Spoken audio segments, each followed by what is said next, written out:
I welcome you to ISIFE EDUBLOG. Today we shall be looking at phrases. It is your favorite teacher of the English language, Martin Ekpa. Now, what is a phrase? Of course, you already have an idea. So, let's do it together here.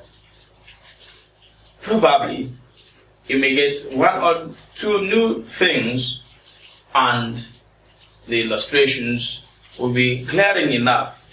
Because I do understand that most students have problems with grammatical names and functions. That is where phrases and clauses belong. So if you pay us the desired attention, the problem with the grammatical names and functions as set in your comprehensions would be a thing of the past. And the advantage of these videos is that you can always go back, the recorded material, so you can always go back to revise with ease. Now, here is my definition of phrase. I said my definition of phrase because I do know that you don't find it like that in many textbooks or other teachers who have taught you this topic. I said a phrase is a meaningful group of words without a finite verb. Now, I underlined the word meaningful because usually when you hear is a phrase is a group of words without a finite verb. But there is the past touch. That is the word meaningful. You know why I'm interested in the word meaningful? Of course, your guess is as good as mine. You might also be asking, our phrase is meaningful. I wonder, why should I be teaching you phrases if they are not meaningful? Alright? Our teachers make us believe that clauses are meaningful while phrases are not meaningful. But I see this as bizarre because phrases, to me, in isolation, make complete thoughts, even more than clauses do. Because if you bring out a meaningful clause from the big sentence, it becomes a simple sentence. That is what is known as the main clause. Pull it out from the sentence that made it a clause, it becomes a sentence of its own. But the dependent clause, the subordinate clause, if you pull it out, you have questions to answer. It will no longer make a complete thought. But let's look at why I insist that phrases are meaningful. You see, if you ask me questions, I do not, in many cases, need to give you a sentence. A phrase might just do.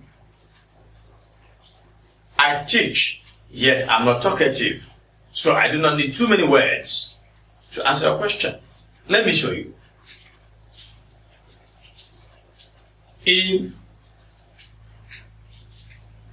I have, if there is a pair of shoes in the living room, and I ask you, who owns those shoes? And you say, Ngozi. Do you need to say, okay, here is a question. Who owns those shoes? Do you need to say, Ngozi owns the shoes? Do you need to say this for me to understand? That is why I told you that much as I'm a teacher, I'm not talkative. That reminds me, I said I am not talkative. Most of us will say, I am not a talkative. You know, don't say I'm not a talkative. Say, I am not talkative. Alright, talkative is an adjective, actually it's not a noun. So there's no need for the article a. Alright? So, Ngozi answers this question. Look at owns. You have just repeated it. Look at those shoes. You have just repeated. So why the need for the repetition? Ngozi answers that question. And Ngozi is a noun phrase. Is that understood?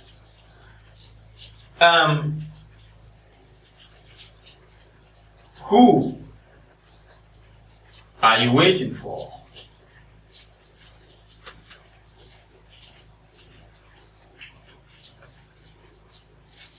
And you say, my friend.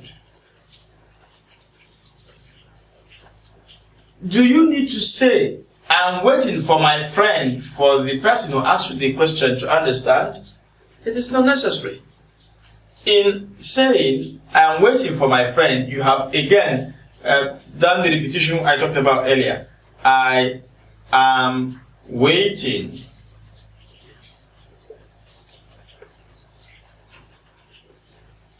here is for. Here is waiting. Here is you, which has changed to I. Here is are, changing to am. So the answer to this question is my friend. And that's all is required. And my friend is a noun phrase. You traveled. And somebody sees you haven't returned. Somebody sees you and they asks you, when did you return?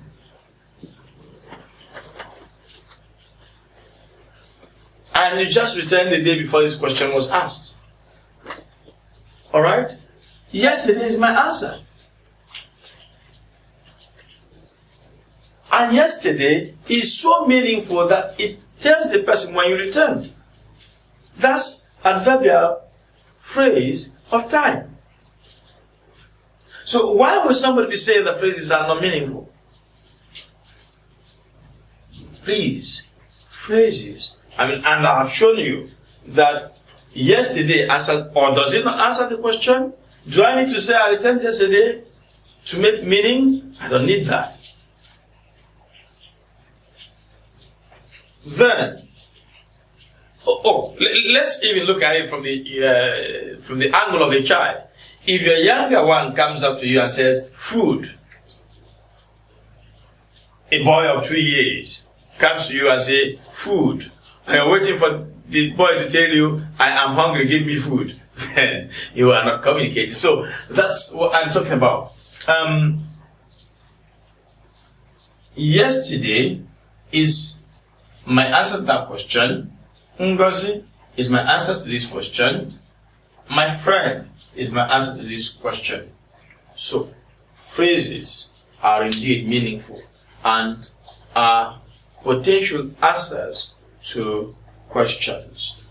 Now, let's look at another thing that is important in my explanation of phrases.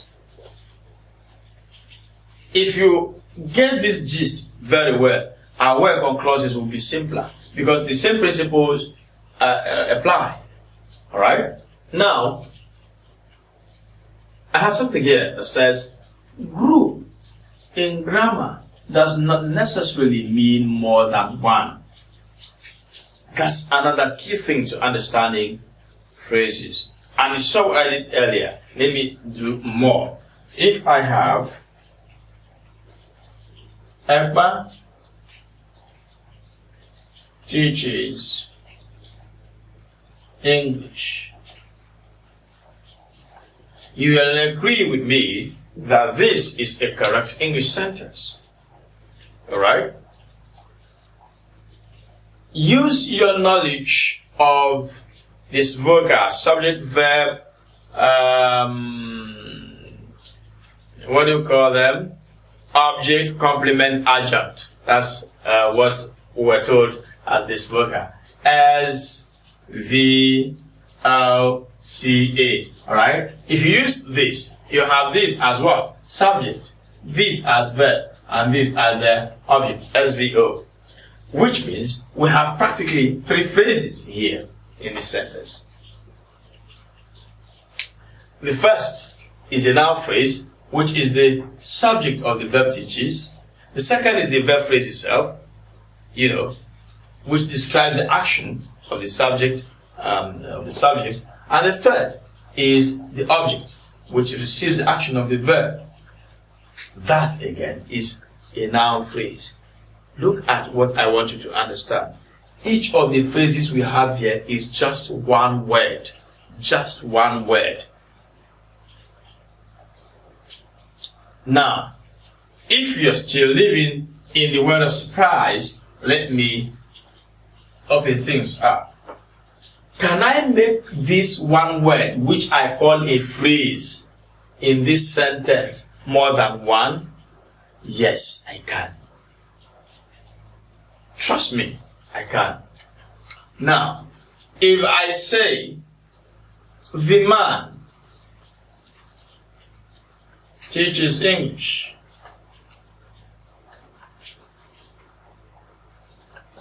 who is the man? Ekpa. Now, I have made Ekpa, which was one word, to become two in this sentence. The black man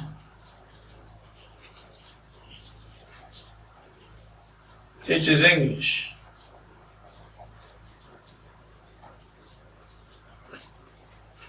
Alright? What have I done? I've grown the word Ekpa from 1 to 2, from 2 to 3. Black man. So, this is the one you believe is a phrase, right? Because it's more than one. But it is the same function that this is performing that it is performing. Now, the black man in black shirt teaches English.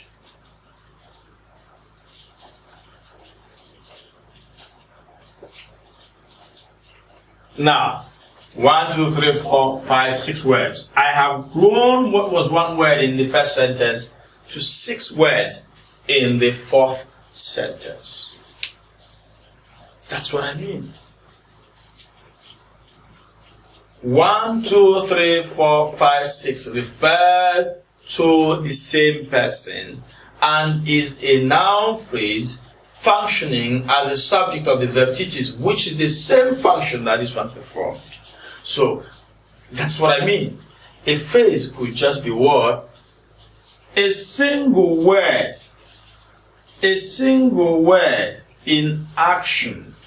A single word in action functioning as a grammatical unit is also a phrase. I want to do something more here. Now, summarize this. The black man in black shirt. Using just one word. I don't want to use a any longer. Alright? Think about it. Okay. Maybe you've got it. Yes, you've got it. He teaches English.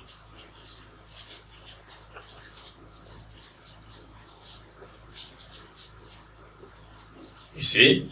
He teaches English. He is the same person as Ekpa, and he summarizes 1, 2, 3, 4, 5, 6 because the key word is actually man. So he teaches English. Now, what does this do to you? If you understand this principle, and you're given a long set of words, and you ask the grammatical name, look for one word that can summarize it. If the one word that can summarize it is he, we don't have pronoun phrases, or she, or it, then that is a noun phrase. So long as that long expression you were asked to identify does not have a finite verb. Alright?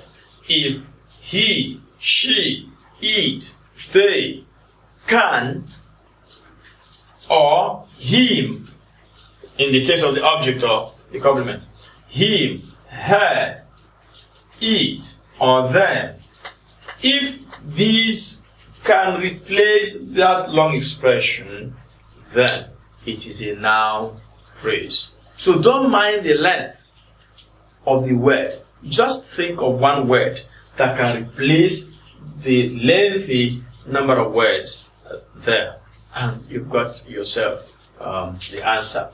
If yesterday is capable of replacing the long expression, it is an adverbial phrase.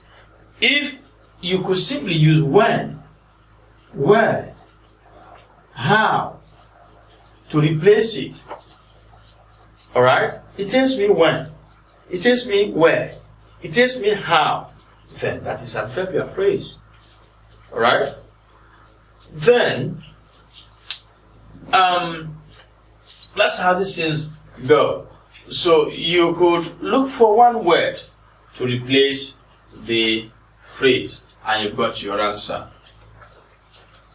I do hope that I've cleared the air on 1, meaningfulness of phrases. 2, the fact that a phrase is not always more than one word. A phrase could be, if you say, I am a student. I is a noun phrase. Quote me anywhere. I is a noun phrase. It is the subject of the verb be, that is am here. Subject of the verb be, but I prefer to use at your level am, so that you don't get confused, because be is the verb, but the form you have is am. So to avoid getting confused, I'd prefer to use the physical verb that you see, not necessarily the base form of the verb. So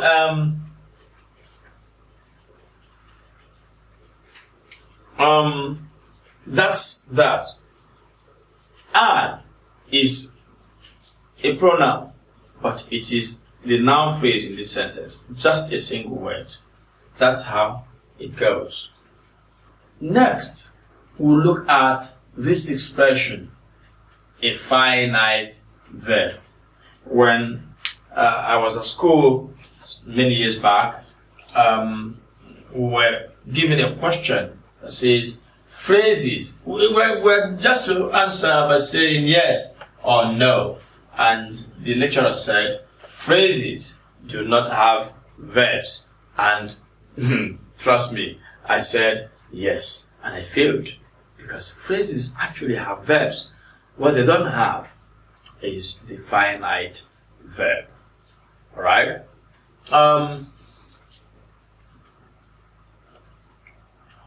What is a finite verb? A finite verb is a verb that is working as a verb. Read or watch my lessons on verbs.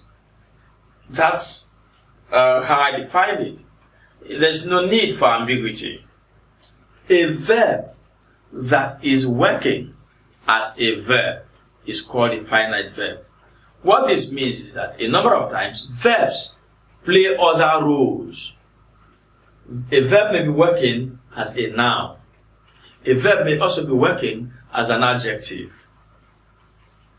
In that case, they are not finite verbs. So a verb is a finite verb when it is actually working as a verb. Now, how do I know whether the verb in a sentence or in the expression that is underlined for me is a finite verb or a non-finite verb? I'll give you what I call the finite verb test. So let's go to the laboratory now to show you how to test for the finite verb and non-finite verb. Now, if I have I want to go home. I want to go home. That was a popular song in Nigeria some years back. I want to go home. Now, in I want to go home, I have I as the subject of the sentence. I have want as the verb of the sentence. But there is another verb, go. However, the verb go is actually not working as a verb. In fact, it combines with to and home to give us a noun phrase. That's interesting. Yes. What does this fellow want? To go home. Remember my principle stated earlier. If I place rice here, I want rice. Rice will take the place of this. Rice is a noun. Therefore, this is a noun phrase. Right? Home is an adverb. Go is a verb. To is a preposition. But the three of them combine to give us a noun phrase. That's interesting. So, what are we looking out for? If I change the subject to something else, this verb will respond, this one will not respond. That's how to know whether the verb is finite or not. He wants. The verb want has changed to want in response to the third person singular pronoun, he. But should we say he wants to go home? He wants to go home. Does that sound English? No, it doesn't sound English. It should be he wants to go home. Alright? So you see that the verb go is a non-finite verb because it is not working as a verb, and it is not. The test here is that when you make changes in the environment of the non-finite verb, the non-finite verb does not acknowledge the change. Alright? When you make changes in the environment, in the grammatical environment of the non-finite verb, it does not respond.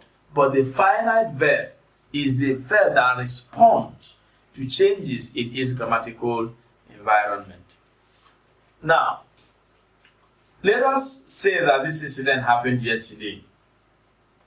So we are changing to reflect tense right now. He wanted to, shall we say, because it happened yesterday, shall we say he wanted to went home? That's not English. That's not English. We don't say he wanted to went home. So, go remains go.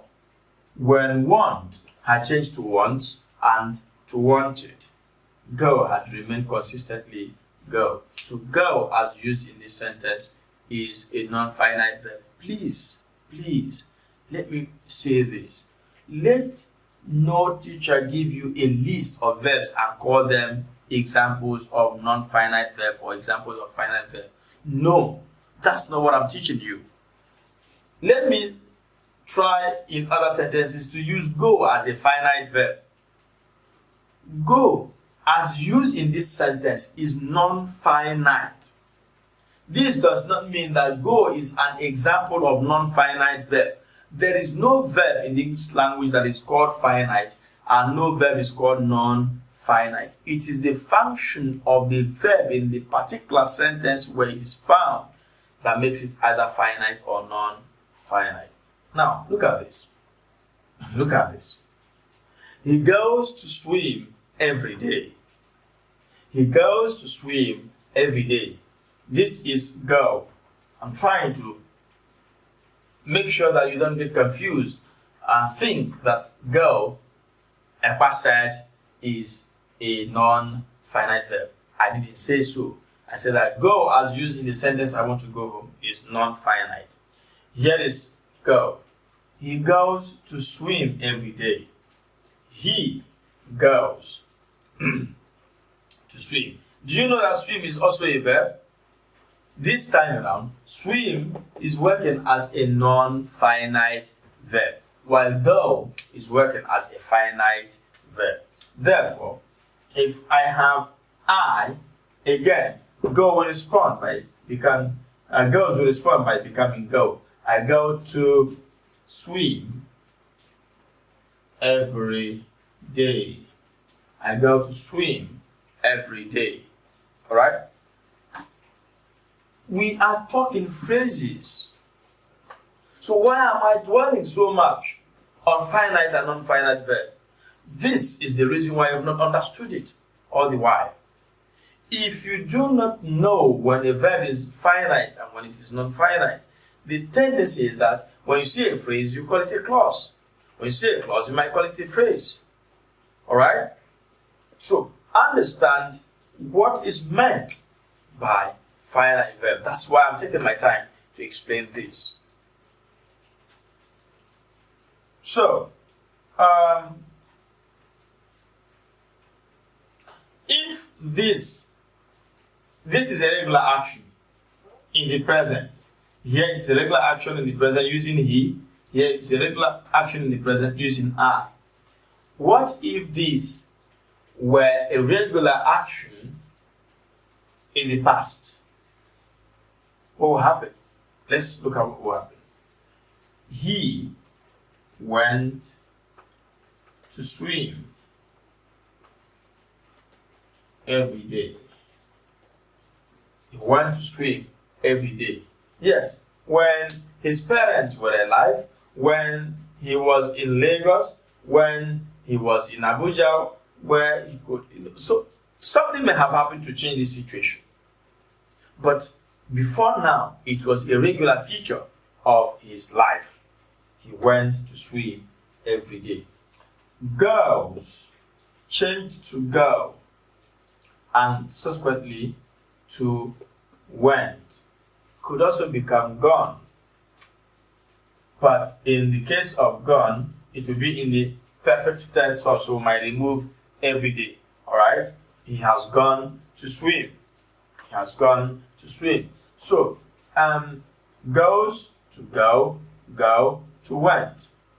But swim, 1, swim, 2. Swim remains swim in all the sentences, which is a typical example of non-finite verb. That is what we mean. The finite verb is the verb element of the sentence, but the non-finite verb is not. Remember that there are other aspects of the non-finite verb. I have just used what we refer to as the true infinitive in these examples I gave you. The gerund is another example of the non-finite verb. Usually your teachers will say a gerund is a word that ends in ing. Please, that is no definition of gerund. Right? Your regular teachers will say a gerund is a word that ends in ing. I don't like that. There are so many words that end in the ing but are not gerunds. Alright? A gerund, therefore, of the verb used as a noun. Please take note. The ing form of the verb used as a noun. That's what we call gerund. The ing form of the verb used as a noun. So if I say, I look forward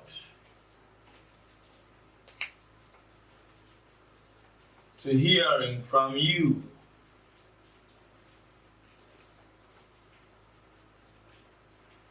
Hearing is a gerund. That is a noun phrase, if you like, serving as the complement of the preposition to. Alright? So hearing, as used here, is a gerund. If I say seeing is believing, Believing is a gerund because it is the complement of the subject seeing. Seeing is a gerund because it is actually the subject of the sentence. So the two of them are noun phrases. So this is not a verb. This is not also a verb. The verb of this sentence is the verb is. So in seeing is believing, we have two gerunds. Another aspect of the non-finite verb before I leave it is the participle, where we use the past participle form of the verb as an adjective. We can also use the present participle as well. Alright? We can also use the present participle. So if I say, I have a frying pan. Frying is an adjective, not a verb in this sentence. The verb is have. Frying is an adjective qualifying the noun pan. That is what we mean by participle. It is a form of the non-finite verb. We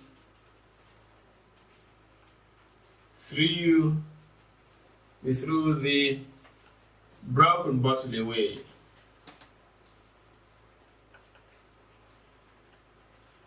We threw the broken bottle away. Broken is the past participle form of the verb break, isn't it? But in this sentence, it is used as an adjective qualifying the noun bottle. That's another form of the non-finite verb. So if this is underlined, we threw the broken bottle away, and the broken bottle is underlined, do not call the broken bottle a clause because it has the verb broken. The verb broken is a non-finite verb.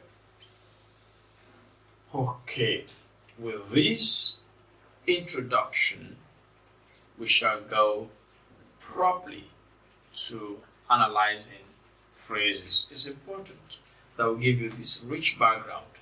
It will help you to help demystify this problem of understanding phrases. All right?